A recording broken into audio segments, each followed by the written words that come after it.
तो आज हम एक बहुत ही दिलचस्प और सोचने पर मजबूर करने वाले लेख पर बात करने वाले हैं। इसका टाइटल है स्त्री विमर्श, हल चलाने से लेकर बूचड़ खाने तक। और इसे लिखा है नरेंद्र कठेत जी ने। बिल्कुल। और ये लेख असल में हमें हिमालय के पहाड़ी इलाकों में ले जाता है। हाँ, और वहाँ की औरतों की दो कहानियां सुनाता है। एक कहानी तो आज से करीब 2.5 दशक पुरानी है और दूसरी बिल्कुल हाल की है। और कमाल की बात यह है कि ऊपर से देखने पर दोनों कहानियां बहुत अलग लगती हैं, लेकिन जब आप गहराई में जाते हैं तो लगता है कि शायद कुछ बदला ही नहीं है। यही इस लेख की सबसे बड़ी खासियत है। ये हमें विमेन एम्पावरमेंट या महिला सशक्तिकरण जैसे जो भारी शब्द है ना, हाँ, उनके पीछे की जमीनी हकीकत से मिलाता है। तो आज हमारी चर्चा का मकसद यही है कि इन दो कहानियों के जरिए ये समझें कि हिम्मत, मजबूरी और समाज के नियम, ये सब असल में कैसे एक दूसरे में उलझे हुए हैं। तो चलिए सबसे पहले थोड़ा समय में पीछे चलते हैं। बात है 1993 की। उस जमाने में मतलब आज की तरह सोशल मीडिया वगैरह तो था नहीं, अखबारी सब कुछ थे। बिल्कुल। तो 8 जुलाई 1993 को अमर उजाला में एक खबर छपी और उसका जो शीर्षक था वो था हल चलाने का दुस्साहस। सिर्फ ये एक शब्द ही अपने आप में पूरी कहानी कह देता है ना? मतलब एक ऐसा हिम्मत भरा काम जिसे समाज गलत मानता है, एक अपराध मानता है। और ये दुस्साहस था क्या? कि एक महिला ने अपने खेत में हल चला लिया था। आज के समय में सुनने में शायद ये कोई बहुत बड़ी बात ना लगे, लेकिन उस वक्त के पहाड़ी समाज के लिए एक भूचाल जैसा था। हाँ, एक भूचाल जैसा था, क्योंकि हल चलाना सिर्फ एक खेती का काम नहीं माना जाता था। वो पुरुषों के एकाधिकार का, उनकी ताकत का प्रतीक था। और लेख में ये भी साफ है कि उस महिला ने ऐसा किसी क्रांति के लिए नहीं किया था। वो तो बेचारी गांव के मर्दों से कह कह कर थक गई थी कि कोई उसके खेत में हल चला दे। हाँ, पर कोई तैयार नहीं हुआ। तो जब पेट पालने का कोई और रास्ता नहीं दिखा तो उसने खुद ही हल उठा लिया। और इस दुस्साहस की समाज ने उसे सजा क्या दी? उसका हुक्का पानी बंद कर दिया। ये एक बहुत ही क्रूर सजा है। इसका मतलब है कि पूरे गांव ने, पूरे समाज ने उस औरत और उसके परिवार से हर तरह का रिश्ता तोड़ लिया। कोई बात नहीं करेगा, कोई मदद नहीं करेगा, किसी सुख दुख में शामिल नहीं होगा। जरा सोचिए उस अकेली औरत पर क्या बीती होगी, जिसने सिर्फ अपनी और अपने बच्चों की भूख मिटाने के लिए वो कदम उठाया था। बिल्कुल। और इसी घटना पर लेखक नरेंद्र कठेत ने उसी समय 29 जुलाई 1993 को अखबार में एक चिट्ठी लिखी थी। और उस चिट्ठी की कुछ लाइनें तो आज भी उतनी ही सटीक लगती हैं। उन्होंने लिखा था, ये कितनी विडंबना है कि जब कोई गरीब नारी अपना खेत जोतने के लिए पुरुषों से आग्रह करते करते थक गई और कोई माई का लाल उसके खेत में हल चलाने के लिए राजी ना हुआ, तो अंततः वो महिला खुद जोखिम उठाकर युग प्रवर्तक काम कर गई। युग प्रवर्तक काम। हाँ, ये युग प्रवर्तक शब्द जो है ना, इस पर ध्यान देना बहुत जरूरी है। कठेत जी उसे सिर्फ एक मजबूर औरत की तरह नहीं देख रहे थे। नहीं, वो देख रहे थे कि अनजाने में ही सही उस महिला ने पुरुषों के छद्म एकाधिकार, झूठे एकाधिकार पर सीधी चोट की थी। बिल्कुल। उसने एक ऐसी दीवार को धक्का दिया था जिसे समाज ने पवित्र और अटूट बना रखा था। तो ये सिर्फ खेत जोतने की घटना नहीं थी, ये एक सामाजिक व्यवस्था को सीधी चुनौती थी। और कठेत जी यही नहीं रुके। उन्होंने उस समय के पहाड़ी समाज के जो पुरुष थे उन पर भी बहुत तीखी टिप्पणी की। हाँ, की थी। उन्होंने लिखा कि कैसे पुरुष वर्ग पंगु होता जा रहा है, उनकी दिनचर्या क्या बन गई है। दिन भर पेड़ के नीचे बैठकर ताश खेलना, गप्पे मारना और शाम को सस्ती शराब पीकर घर आना और बीवी बच्चों पर अपना गुस्सा निकालना। हाँ, जबकि घर, खेत, मवेशी, बच्चे, सब कुछ औरतें ही संभाल रही हैं। और उसी चिट्ठी में उन्होंने एक भविष्यवाणी भी की थी जो सच कहूं तो रोंगटे खड़े कर देती है। हाँ, वो तो है। करेंगी। सोचिए, 1993 में कोई ऐसी बात लिख रहा है। ये कोई कल्पना नहीं थी। नहीं, वो समाज की नब्ज पकड़ चुके थे। वो देख रहे थे कि जब एक पक्ष अपनी जिम्मेदारी छोड़ देता है तो दूसरे को वो बोझ उठाना ही पड़ता है, चाहे समाज इजाजत दे या ना दे। और लेखक बताते भी हैं कि पिछले 25-30 सालों में हमने ये भविष्यवाणी कई बार सच होते देखी है। बिल्कुल देखिए, कई ऐसी खबरें आई जहां बेटियों ने या पत्नियों ने अंतिम संस्कार किया क्योंकि घर में कोई और मर्द था नहीं, या जो थे वो तैयार नहीं थे। तो ये तो हुई 1993 की बात, एक औरत जिसे समाज ने बहिष्कृत कर दिया। लेकिन जो बात मुझे इस लेख में सबसे ज्यादा हिला देती है वो ये है कि 2.5 दशक बाद भी कहानी का जो सार है वो ज्यादा बदला नहीं। बस समाज का रिएक्शन देने का तरीका बदल गया है। बिल्कुल। लेखक एक हाल की घटना बताते हैं जो शायद इससे भी ज्यादा सोचने पर मजबूर करती है। हाँ, ये घटना ज्यादा पुरानी नहीं है।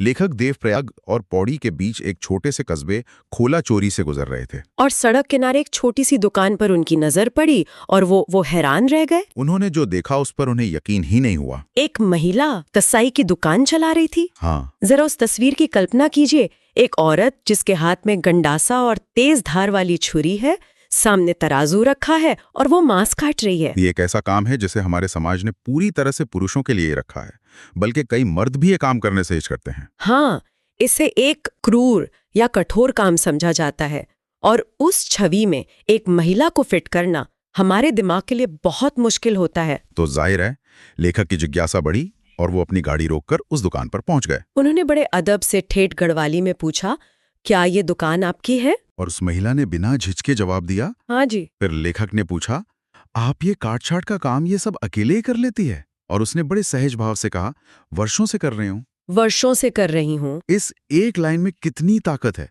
ये कोई एक दिन का काम नहीं, ये उसकी रोज की जिंदगी है। लेकिन इसके बाद जो हुआ वो इस कहानी का सबसे जरूरी हिस्सा है मेरे ख्याल से। हाँ, लेखक की हैरानी इतनी ज्यादा थी कि उनके मुंह से बस निकल गया, आप एक महिला है। और बस इतना सुनते ही वो औरत जो अब तक बड़े आत्मविश्वास से जवाब दे रही थी, वो एकदम चुप हो गई, खामोश। और वो खामोशी, मुझे लगता है वो खामोशी एक लंबे जवाब से भी ज्यादा कुछ कह गई। हाँ, वो एक पल में समझ गई कि सवाल उसकी काबिलियत पर नहीं, उसके हुनर पर नहीं, बल्कि उसके औरत होने पर है। वो चुप्पी शायद ये कह रही थी, हाँ मैं एक महिला हूं, तो क्या मेरे औरत होने से कुछ बदल जाता है? ये वो सवाल है जिसे वो शायद दिन में 100 बार सुनती होगी और अब जवाब दे देकर थक चुकी है। उस महिला ने फिर खुद ही एक किस्सा सुनाया जो बताता है कि वो हर रोज क्या झेलती है। उसने बताया कि एक दिन एक बस उसकी दुकान के पास रुकी। और बस में स्कूल के बच्चे थे? हाँ, और उसे दुकान में काम करते देख बच्चे चिल्लाने लगे, अरे वो देखो, वो औरत मुर्गा काट रही है। और बच्चों को देखकर बस में बैठे बाकी लोग, बूढ़े, जवान, औरतें, मर्द, सब उसे ऐसे घूरने लगे जैसे वो कोई अजूबा हो। हाँ, जैसे चिड़ियाघर में कोई नया जानवर आ गया हो। वो निगाहें वो तारीफ की नहीं थी, वो एक तमाशे की तरह उसे देख रही थी। और उन घूरती हुई नजरों से वो महिला इतनी असहज हो गई कि उसे अपनी दुकान का दरवाजा बंद करना पड़ा। सोचिए, एक इंसान जो सिर्फ अपनी रोजी रोटी कमा रहा है, उसे लोगों की नजरों से बचने के लिए छिपना पड़ रहा है। और ये कोई छोटा मोटा काम भी नहीं है। जब लेखक ने पूछा तो उसने बताया कि शादी ब्याह का सीजन है और आज ही उसने 3 बकरे भी काटे हैं। मतलब ये उसका पूरा व्यवसाय है, वो एक सफल व्यवसायी है। लेकिन समाज उसे एक व्यवसायी के तौर पर नहीं, बल्कि एक औरत जो मर्दों वाला काम कर रही है के चश्मे से ही देखता है। और यहीं पर लेखक उन सवालों पर आते हैं जो इस पूरी चर्चा की नींव है। इस अनुभव के बाद उनके मन में जो उथल-पुथल मची, वो हम सबको सोचने पर मजबूर करती है। तो जब हम इस महिला को देखते हैं तो पहला रिएक्शन क्या आता है? वाह, ये तो विमेन एम्पावरमेंट है। बिल्कुल, पुरुषों के गढ़ में काम कर रही है, आत्मनिर्भर है। लेकिन क्या ये इतना सीधा और सरल है? बिल्कुल नहीं। यही तो इस लेख का सबसे बड़ा सवाल है। क्या मजबूरी में उठाया गया कोई भी कदम, जिसके लिए समाज आपको सम्मान देने की बजाय एक तमाशा समझे, उसे हम सच में सशक्तिकरण का तमगा दे सकते हैं? या ये सिर्फ जिंदा रहने की एक लड़ाई है जिसे हमने एक फैंसी नाम दे दिया है? सही बात है। सशक्तिकरण में सम्मान का भाव जुड़ा होता है। क्या यहाँ सम्मान है या सिर्फ हैरानी और उपहास है? लेखक एक और नजरिए से भी सवाल पूछते हैं, क्या इसे देवभूमि के घटते मानदंडों के रूप में देखा जाना चाहिए? ये एक बहुत ही पारंपरिक कह सकते हैं कि रूढ़िवादी सवाल है, लेकिन समाज का एक बड़ा हिस्सा आज भी ऐसा ही सोचता है। हाँ, कि कुछ काम पवित्र होते हैं और कुछ अपवित्र, और महिलाओं को ऐसे कामों से दूर रहना चाहिए। ये सवाल परंपरा और बदलाव के बीच के सदियों पुराने तनाव को सामने लाता है। जो लोग ऐसा सोचते हैं उनके लिए परंपरा का मतलब है कि महिलाओं की भूमिकाएं तय हैं। लेकिन सवाल यह है कि क्या परंपरा पत्थर की लकीर है? नहीं। समय के साथ जरूरतें बदलती हैं, तो क्या परंपराओं को नहीं बदलना चाहिए?